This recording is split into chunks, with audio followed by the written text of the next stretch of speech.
Good morning, beautiful people.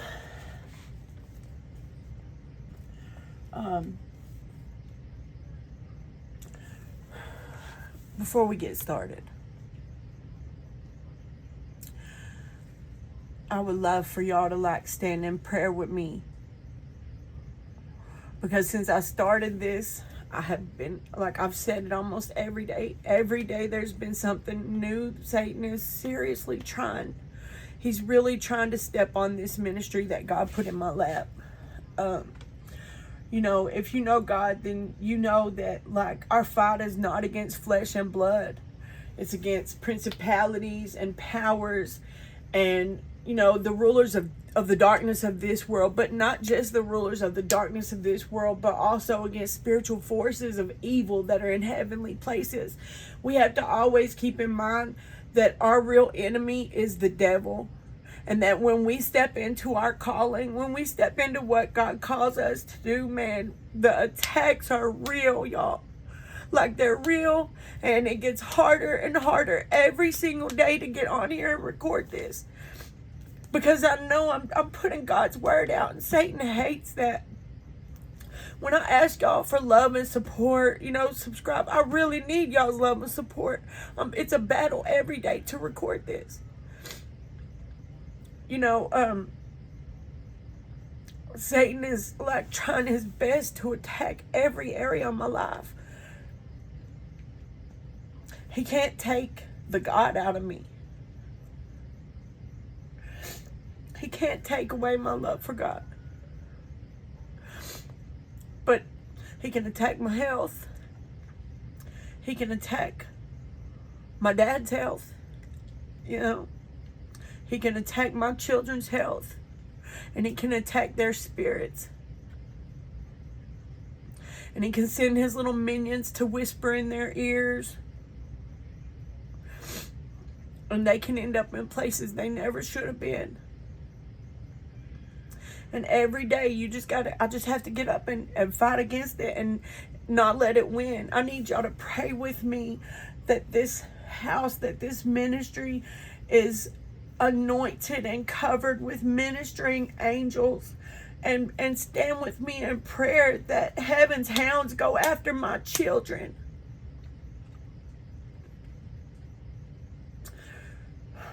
I just ask y'all to lift me up that I can make it through this Bible in a year, because every day it's something else.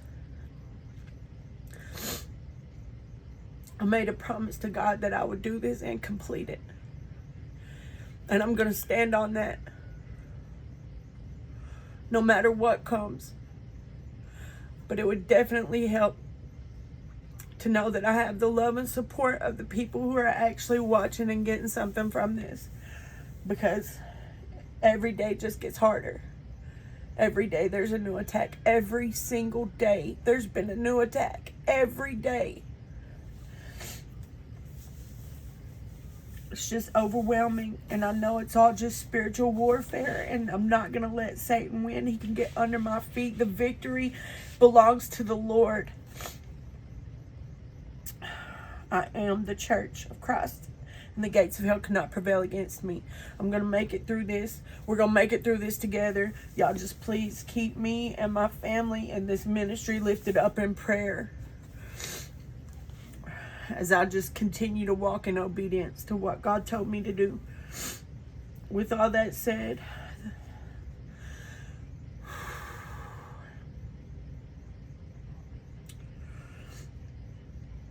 this is Bible in a Year with Lovie. We're on day 13.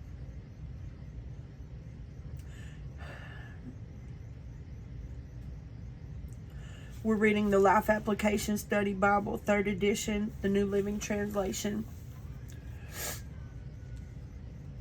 We're picking up on Genesis 31. We're going to read 31 and 32, and then we're going to go over to Matthew chapter 9 and finish it out with chapter 18 through 38. Y'all, please bear with me as we go through this, man. I'm trying. If I break out crying, just know it's because I'm really under attack, and it's just not easy. It's just not easy. But I'm not gonna let Satan win. We're gonna keep pushing. My eyes might get a little blurry, but it's gonna be okay. We're gonna push through this.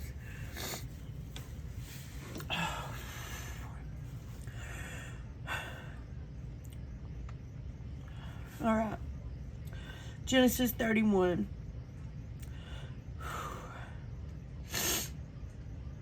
But Jacob soon learned that Laban's sons were grumbling about him.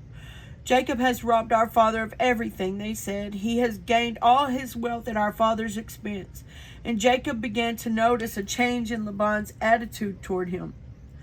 Then the Lord said to Jacob, return to the land of your father and grandfather and to your relatives there, and I will be with you.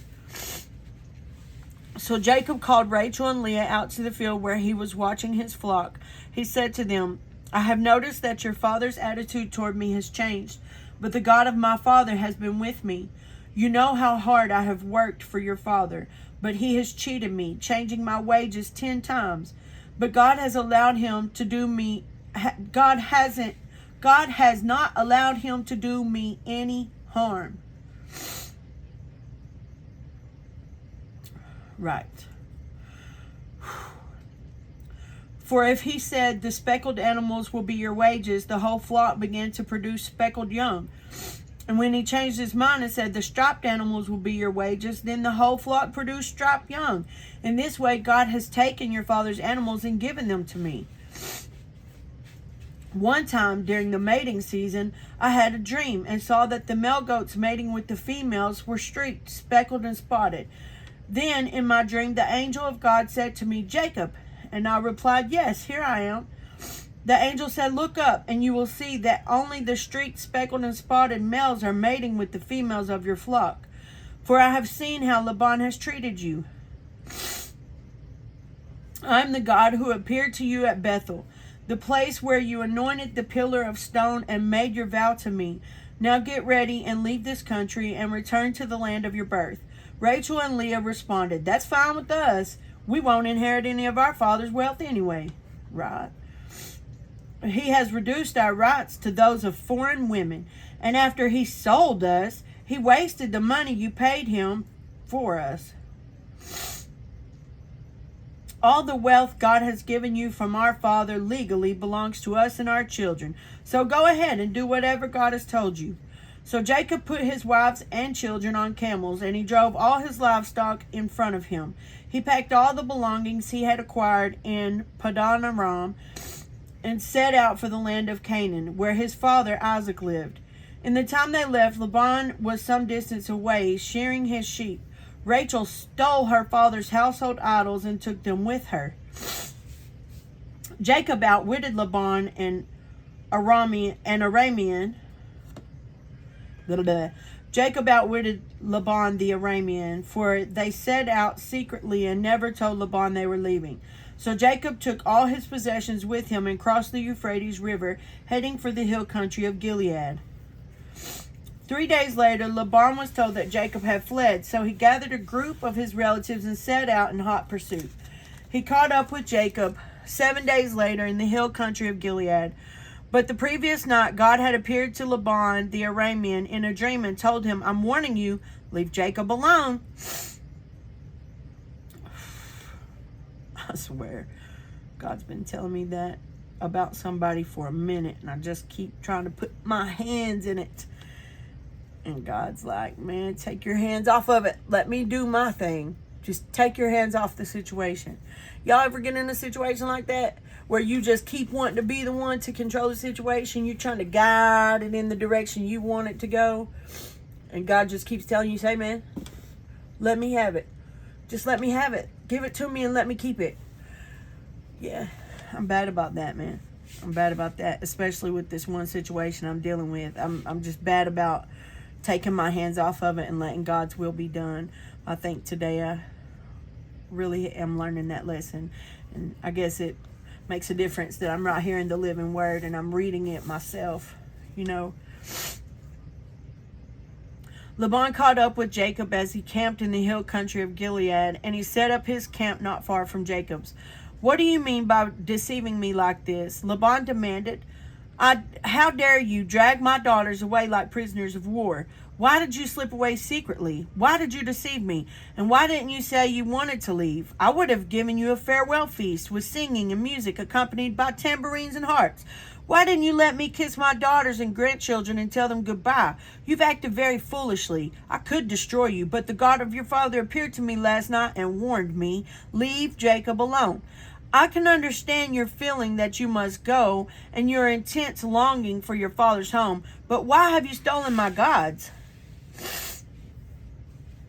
I rushed away because I was afraid, Jacob answered. I thought you would take your daughters from me by force.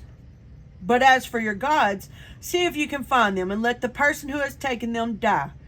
And if you find anything else that belongs to you, identify it before all these relatives of ours, and I will give it back. But Jacob did not know that Rachel had stolen the household idols. Laban went first into Jacob's tent to search there, then into Leah's, and then the tents of the 2 servant wives.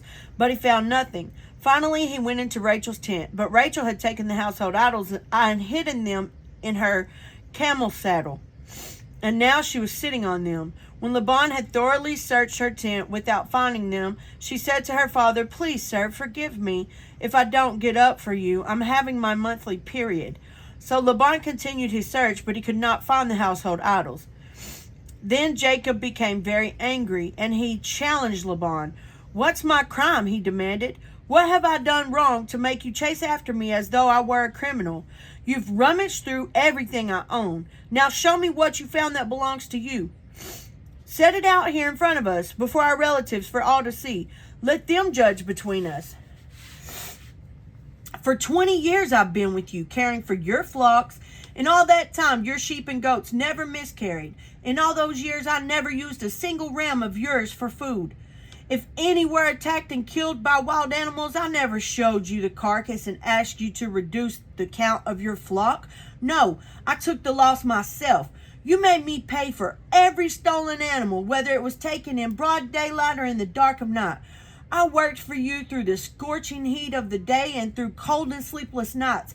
Yes, for 20 years I slaved in your house. I worked for 14 years earning your 2 daughters and then 6 more years for your flock. And you changed my wages 10 times.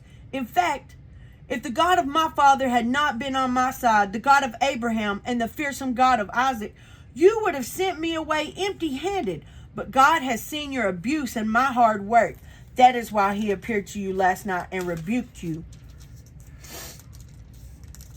Then Laban replied to Jacob, these women are my daughters, these children are my grandchildren, and these flocks are my flocks. In fact, everything you see is mine. But what can I do now about my daughters and their children? So come, let's make a covenant, you and I, and it will be a witness to our commitment. So Jacob took a stone and set it up as a monument. Then he told his family members, gather some stones. So they gathered stones and piled them in a heap. Then Jacob and Laban sat down beside the pile of stones to eat a covenant meal. To commemorate the event, Laban called the place Jagar Sahadutha, which means witness pile in Aramaic. And Jacob called it Gilead, which means witness pile in Hebrew. Then Laban declared, this pile of stones will stand as a witness to remind us of the covenant we have made today. This explains why it is called Gilead, witness pile. But it was also called Mizpah, which means watchtower. For Laban said, may the Lord keep watch between us to make sure that we keep this covenant when we are out of each other's sight. If you mistreat my daughters or if you marry other wives, God will see it, even if no one else does. He is a witness to this covenant between us. See this pile of stones, Laban continued, and see this monument I have set between us. They stand between us as witness of our vows. I will never pass this pile of stones to harm you, and you must never pass these stones or this monument to harm me. I call on the God of your ancestors, the God of your grandfather Abraham, and the God of my grandfather Nahor, to serve as a judge between us. So Jacob took an oath before the fearsome God of his father Isaac to respect the boundary line. Then Jacob offered a sacrifice to God there on the mountain and invited everyone to a covenant feast. After they had eaten, they spent the night on the mountain. Laban got up early the next morning, and he kissed his grandchildren and his daughters and blessed them. Then he left and returned home. Chapter 32.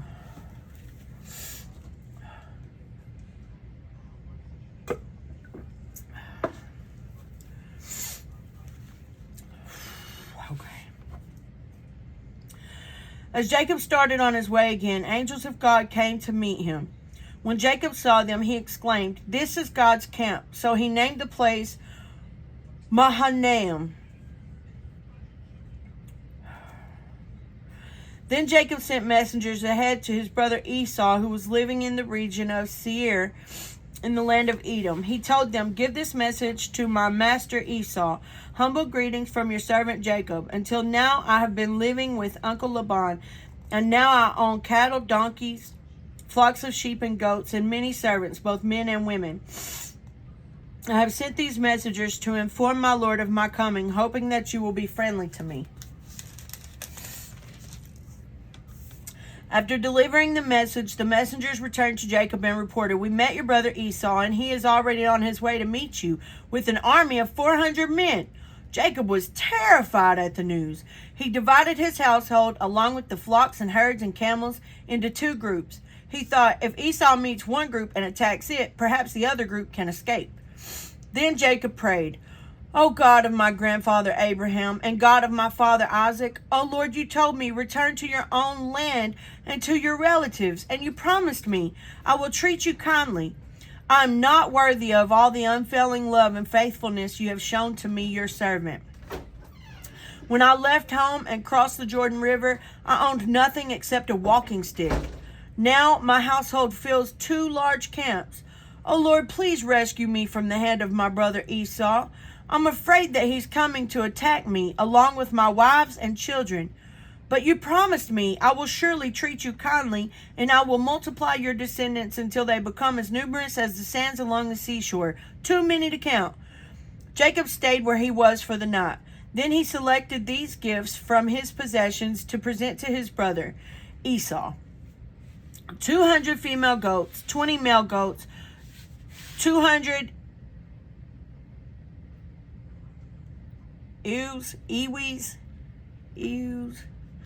whatever, EWES, whatever that word is, that's what it is. 20 rams, 30 female camels with their young, 40 cows, 10 bulls, 20 female donkeys, and 10 male donkeys. He divided these animals into herds and assigned each to different servants. Then he told his servants, "Go ahead of me with the animals, but keep some distance between the herds." He gave these instructions to the men leading the first group: "When my brother Esau meets you, he will ask, 'Whose servants are you? Where are you going? Who owns these animals?' You must reply, 'They belong to your servant Jacob, but they are a gift for his master Esau. Look, he is coming right behind us.'" Jacob gave the same instructions to the second and third herdsmen and to all who followed behind the herds. "You must say the same thing to Esau when you meet him. And be sure to say, 'Look, your servant Jacob is right behind us.'" Jacob thought, "I will try to appease him by sending gifts ahead of me. When I see him in person, perhaps he will be friendly to me." So the gifts were sent on ahead, while Jacob himself spent the night in the camp. During the night, Jacob got up and took his 2 wives, his 2 servant wives, and his 11 sons, and crossed the Jabbok River with them. After taking them to the other side, he sent over all his possessions. This left Jacob all alone in the camp. And a man came and wrestled with him until the dawn began to break. When the man saw that he would not win the match, he touched Jacob's hip and wrenched it out of its socket. Then the man said, "Let me go, for the dawn is breaking." But Jacob said, "I will not let you go unless you bless me." "What is your name?" the man asked. And he replied, "Jacob." "Your name will no longer be Jacob," the man told him. "From now on, you will be called Israel, because you have fought with God and with men and have won." "Please tell me your name," Jacob said. "Why do you want to know my name?" the man replied. Then he blessed Jacob there. Jacob named the place Peniel, which means face of God. For he said, I have seen God face to face, yet my life has been spared. The sun was rising as Jacob left Peniel, and he was limping because of the injury to his hip.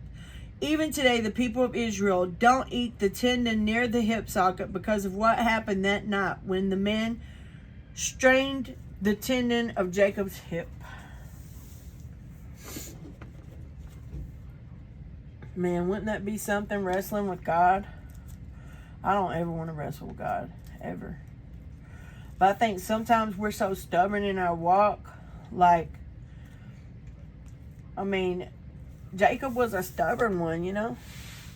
God came to wrestle with him to, like, get his attention and say, man, wake up. Wake up. You know.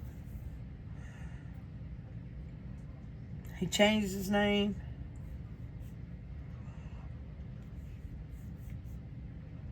Man. Anyways. I don't ever want to wrestle with God. Because I know I'm not going to win. I don't even want to try. Alright, we're going to flip over to Matthew chapter 9.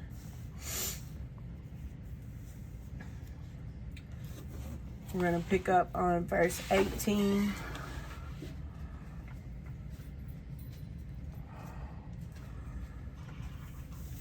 Verse 18. Okay. As Jesus was saying this, the leader of a synagogue came and knelt before him.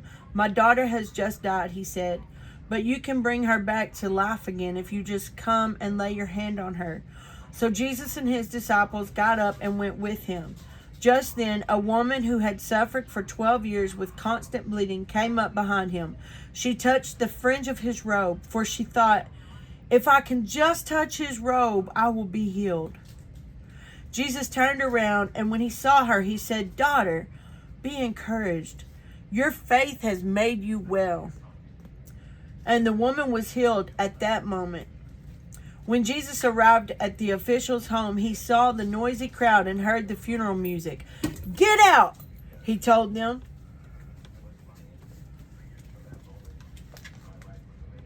Your dog almost knocked it over. And he didn't mess it up. I'm sorry, excuse me, y'all. My daughter's dog just came in and tried to tip over the camera. Huh? Walk around there. It's okay. I'm not fixing to edit it either. Come here, Colin. Was he trying to go outside? I don't know. Come. Excuse me for the interruption. I'm just a normal human who has normal life issues, and I promise I'm not fixing to start this whole thing over because that was a whole bunch of reading. And not that I mind reading the Bible. I just, yeah, I don't want to do 23 more minutes all over again. Anyways, I'm sorry. If y'all were in my shoes, y'all wouldn't want to start all over again either. I'm also not fixing to edit that out. So y'all just going to see I'm just a real person just trying to read the Bible and do what God told me to do. Anyways. That really is some really big faith that woman with the issue of blood had. Like, if I can just touch the hem of his garment, I know I'll be healed. I think we should, as a people, I think we should pray for that kind of faith. Lord, just let me have that kind of faith. Anyways, when Jesus arrived at the official's home, he saw the noisy crowd and heard the funeral music. Get out, he told them. The girl isn't dead. She's only asleep. But the crowd laughed at him. After the crowd was put outside, however, Jesus went in and took the girl by the hand, and she stood up. The report of this miracle swept through the entire countryside. After Jesus left the girl's home, 2 blind men followed along behind him, shouting, Son of David, have mercy on us. They went right into the house where he was staying, and Jesus asked them, Do you believe I can make you see? Yes, Lord, they told him, we do. Then he touched their eyes and said, Because of your faith, it will happen. Then their eyes were opened and they could see. Jesus sternly warned them, Don't tell anyone about this." But instead, they went out and spread his fame all over the region. When they left, a demon-possessed man who couldn't speak was brought to Jesus. So Jesus cast out the demon, and then the man began to speak. The crowds were amazed. "Nothing like this has ever happened in Israel," they exclaimed. But the Pharisees said, "He can cast out demons because he is empowered by the prince of demons." Come on now. Jesus traveled through all the towns and villages of that area, teaching in the synagogues and announcing the good news about the kingdom. And he healed every kind of disease and illness. When he saw the crowds, he had compassion on them because they were confused and helpless like sheep without a shepherd. He said to his disciples, "The harvest is great, but the workers are few. So pray to the Lord who is in charge of the harvest and ask him to send more workers into the fields." Praise God. Jesus said it, man. The harvest is great, but the workers are few. If I can just push on and continue to be one of the workers, you know, what a blessing that is. To be called to be a worker for the kingdom of God. Like, it's such a blessing. Nobody said it's going to be easy. And following in obedience is like, seriously, the attacks are insane, yo. The attacks are insane. Like, it's every day. Soon as you start walking in complete obedience, soon as you step into the calling that God has on you, soon as you start doing what he tells you to do, man, you get attacked, bro. Like, it's not easy. It's not easy, but it's so fulfilling to walk in faith, to have like a young person come up to you and say, "Will you just pray with me?" To know that they can feel the love of God emanating off of you to the point that they just want you to pray for them, man. It's like so fulfilling just knowing that you get to be the vessel that God uses in that moment, you know. So I just want to say, even though I'm going through my struggle, even though like I'm under attack, every time, like every day whenever I start these videos, I tell y'all about a new attack or something else I'm going through. And I want y'all to feel, you know, the same way I do. By the time I finish reading the chapters for the day, like I feel better. I feel uplifted. I don't feel like I'm going to cry anymore. I feel like I got healing just through reading the word, you know. And it can be the same for you. I mean, when you're going through something and you're just really broken and you're really down and like you're under attack, man, pick up the word. There is power in this book, bro. There is power in this book. I'm telling you, pick up the word. Pick up the word. Like where Jesus said right here, "Daughter, be encouraged. Your faith has made you well." Like he was talking about the woman with the issue of blood, but I feel like he was healing my heart right in that moment. The same way he can do it for me, he can do it for you. So that's it for today on our Bible in a Year with Lovie. We're going to pick up tomorrow in Genesis chapter 33 through 35 and Matthew chapter 10. I pray that all of you have a wonderful, blessed day. Please, if you haven't already, like, subscribe, share. Let's just get the word out there.